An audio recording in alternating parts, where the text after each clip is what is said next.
If you are looking for app widgets on POCO F7 Pro, you have two ways to find them. You can press and hold your finger on an empty space in the home screen, and then we can go to widgets. And of course, at first we have various different widgets that we have from POCO. However, we can also go to Android widgets in order to find the list of app widgets. And we can of course add them pretty easily by, for example, pressing and holding, and then we can drag and drop anywhere.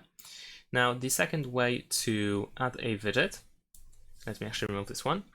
The second way to find app widgets is by pressing and holding a finger on the app itself. So for example, if I press and hold my finger, maybe not this one doesn't have any widgets, let's say over here, then if you can add app widget from the selected app, then we have add widgets option.